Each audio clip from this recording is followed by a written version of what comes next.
I'll start by saying before I start, we were served with a letter just for housekeeping purposes. We were served a letter that my learned friend has referred to from Smartmatic. It was addressed to the registrar of this court. So for parity of arms, we will wish to also make reference to that letter as we submit. First thing I must say this. IBC,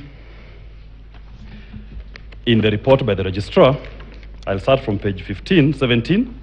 You know, the registrar says, forensically captured, compliance task, forensically captured image of the server holding form 34C, not provided. We move quickly to page 21. Virtual server image. All agents were interested in knowing the virtual server creation date. It was established that both the creation and modified date for the image was 31st August 2022, though the technical team at IBC could not locate the correct data store for the image. Very important. Page 22. The agent requested IBC to provide certified copies of penetration tests conducted before and during the election. ICT director and IBC advocate provided certified penetration test conducted before the election. IBC advocate informed the applicants that IBC did not carry out penetration tests during the election period, citing penetration tests are not conducted during the election. That is very important, and I asked the court to find out why it's important to conduct penetration tests. At page 24, it was noted that the containers running in the virtual machine are actual computers. IEBC declined to share further details on the containers. Ask your expert why they refused, and they'll tell you. At page 25, what was the IEBC password policy on the server? The response captured by the registrar. IEBC could not display for security reasons. Number 31, the agent wanted to know why the user says logs in from server 192.168.95.64. There was no proper explanation for this issue. The agent requested to know if the antivirus or anti-malware was installed. IBC did not respond. What am I trying to say? Just even from the basic information that was provided to the agents for the scrutiny, IBC successfully exposed how vulnerable our system was. And for the first year, IT students, I'll give you, they can take down note what IBC gave as the memory. The capacity of the server that was provided. Memory was 6.4 GB. Clock speed was 9.84 GHz. Hard disk was 300 GB. The server specifications that they provided us with is less than even the laptops that we're using here. That is what they are presenting to us, that they were hosting the entire election infrastructure in these elections. It was not possible. Why I've put that image? It's very important we know. I talked about the middleman. Diego Armando Camago, distributing results. That is the person who you are not allowed to see. That is the person who, when the Supreme Court makes an order to be allowed complete access, to be provided the password policies, that is the Diego Camago who we are being told you cannot access him.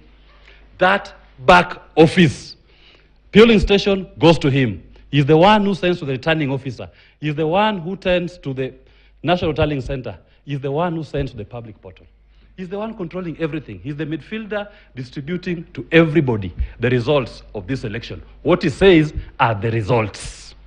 You can now remove the portal. You can remove it, please. Having said that, we must note that as the world evolves, technology in elections also evolves. Previously, when my learned senior James Orengo was running in 1979 in Ugenya, people used to stuff ballots and run away with them physically. Progressively, they start changing forms. Now, elections are stolen on technology. That's why I said machines are voting for us. I refer you to a case that I've mentioned in my authorities, Dr. W versus the German Bundestag, where the Germans asked themselves, are the Germans really voting or machines are choosing our leaders? And they said, if the technology does not meet the thresholds of our constitution, do away with that technology until it conforms. In this particular case, We've demonstrated through the registrar's report that the technology that we deployed in this election, even this Supreme Court cannot access it. This Supreme Court order was countermanded by the letter which I have referred to, dated 31st of August. We would like to clarify that such images contain software owned and copyrighted by Expertmatic and is thus IP protected. Providing full access will infringe our intellectual property rights. This court can make orders even to our most highest National Intelligence Bureau. And those intelligence agencies have provided to our courts under cover or confidentiality their intelligence reports. Why can't Smartmatic do it? Why are they ignoring the court order? Why are they saying we'll not give you? Then they go to Venezuela or wherever they are and keep it to themselves. Are we going to ignore it? I pray that we do not. If it reaches a point that elections are not transparent even to the Supreme Court, and I draw inspiration to the provisions of our laws that provide once a petition is filed, the entire infrastructure of that election, ballot boxes, ballot papers, forms, are submitted to the courts. Ask yourselves, have you been given access or have you been handed over to as a court the entire election infrastructure for the presidential elections 2022? The answer is no. It is in the hands of the Smartmatics, and they've said they shall not give you. Do what you want. On to the scrutiny. And I thank you very much, my lords and my ladies, for allowing my application for Form 34A, Book 2 of 2 to be provided. This is the reason why we asked for that form. And I'll show you the mischief of what happened. In 2017, the basic ground upon which this court was able to expose the irregularities was through the fake forms. Fake forms were used in the elections. Remember, ballot is the currency, forms are the returns of that currency. What did Chebukati do in this election? He decided to print genuine forms in excess. He printed deliberately without a commission resolution genuine forms in excess in all the 46,000 polling stations. They were not needed. What did he end up doing when the party agents raised it? Mr. Chebukati proceeded to send them to all the 46,000 polling stations. All those 46,000 genuine forms, Book 2 of 2. So in your electoral universe, you are now parallel to the genuine forms from Book A. You also have another set of genuine forms, Book 2. What has the scrutiny disclosed to us? It has disclosed to us that 50% of Book 2 was used. I had requested that we be given Book 2 in the entire country. And the court in clarification said, limit it to the polling stations in Ms. Celestine's affidavit. And I took it. It has confirmed what I believed actually happened. Mr. Chair, please point us to the report where that is captured. No, the reports, oh sorry. The numbers are found from page, the registrar has not given you the tabulation of percentages, but from page 175. You see, the submission you're making comes from the report. Yes. So we'd like to find from the report where that 50% appears. That's okay, the 50%, if you look at from page 175, sorry. It gets to 50% when you add them. You must do the addition. There are 27 polling stations. In the report? The word 50%? Yes. I can mention the polling stations. But it's not in the report, it's your calculation. My calculation, yes, it's my calculation. It's my calculation based on what the registrars found. Like if you find, for example, Kakamega High School, there was no form provided. For Book 2 was never provided. Bomet County, Gorgor School, polling station 2, not provided. Kasagik Primary School, polling station 1 of 1, forms not provided. St. Joseph Kapkerich Primary School, the form was used. Chesentum Primary School, form was used. Kamwai Primary School, form was used. So if you add up from the registrar's report, they come to 50% of those forms that went out. Now, to explain it in a layman's language, because this is very important that we understand. It's like saying, I have printed for every polling station 700 ballot papers. But let me print an additional 700. Then you send all of them to the polling stations. And you issue a gazette notice telling polling stations, when you receive the ballot papers, please return to me 700 untouched. Only use 700. What do the polling presiding officers do when they receive these ballot papers? They decide to liberally use them.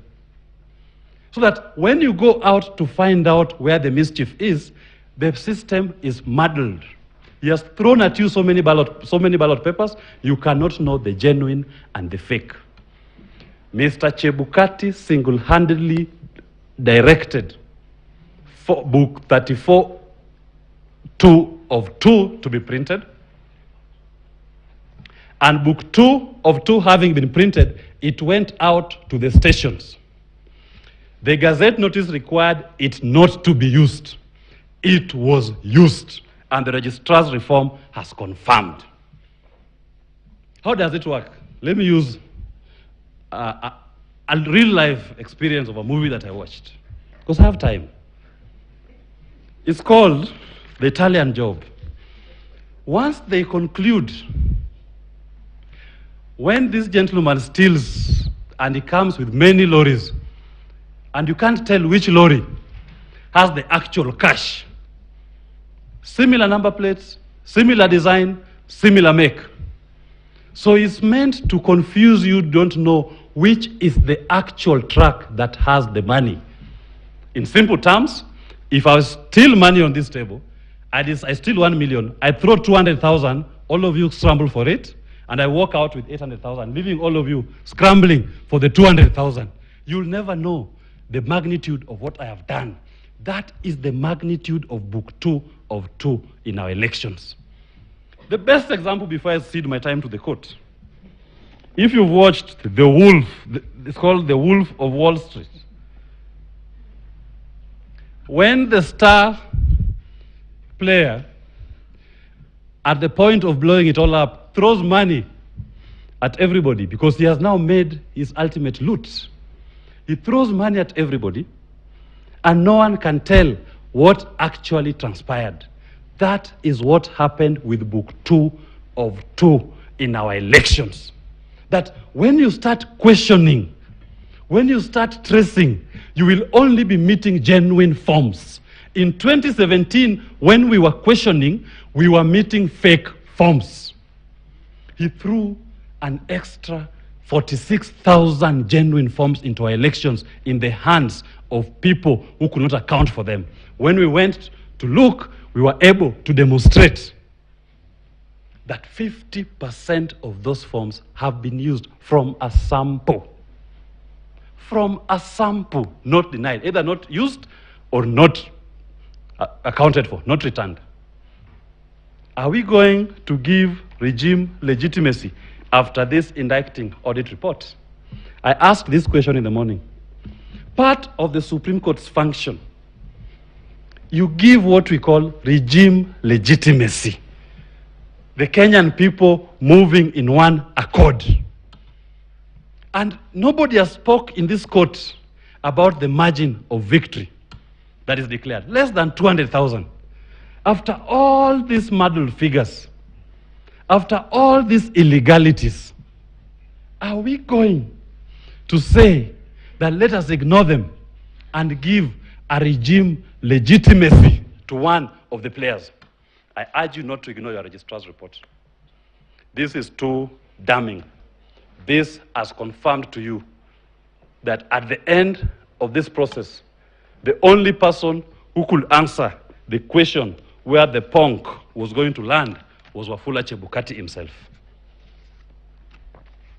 It was not the instruments that were deployed for the conduct of the elections. I thank you very much for the opportunity to appear before you. Thank you for listening to me. And I thank Justice Swanjala today. He didn't respond when I did my monk. Can I donate my time back to the court? Thank you. You also did not sweat, so we are okay.